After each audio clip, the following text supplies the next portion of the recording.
Dante's Inferno is a touchstone of Western literature because of the Christian heritage of the West. Christianity is fundamentally a dualistic religion. That is to say, it's based on the notions of good and evil.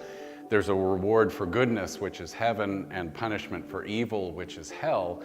And Dante is tapping into that. And basically, the Inferno is a work which is a deep exploration of evil in all of its form, the different ways that human beings can behave in cruel or thoughtless or senseless ways. So Dante's Inferno is quite literally a voyage, a trip through hell. It begins with him being lost in a wood which represents confusion.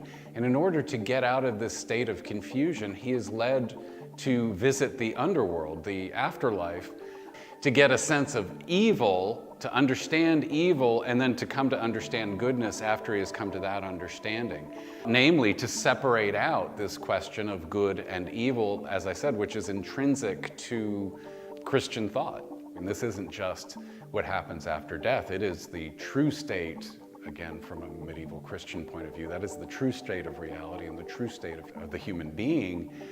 And so therefore he is able to talk about all sorts of questions that come up. You really do see questions of politics, of theology, of science as they understood it, of, the cosmos, the way they understood that, religion, you name it. And so it really is a microcosm to understanding the world of the Middle Ages as he understood it. The way that this work, which was composed around the year 1300, is still very relevant to this day. It is quite literally the very first masterpiece in one of the modern day living languages, which is to say Italian.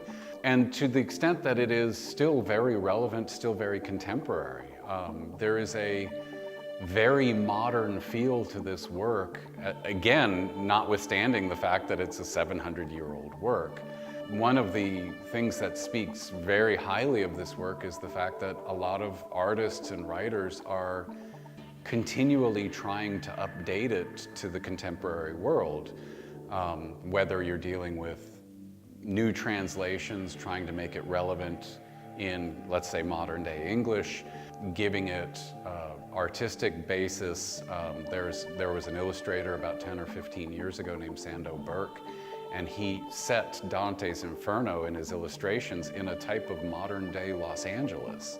You could talk about Robert Pinsky's translation from about 20 years ago, and on and on. There are people who are trying to, as I said, update it to make it reflective of our own society, which is what Dante was doing 700 years ago.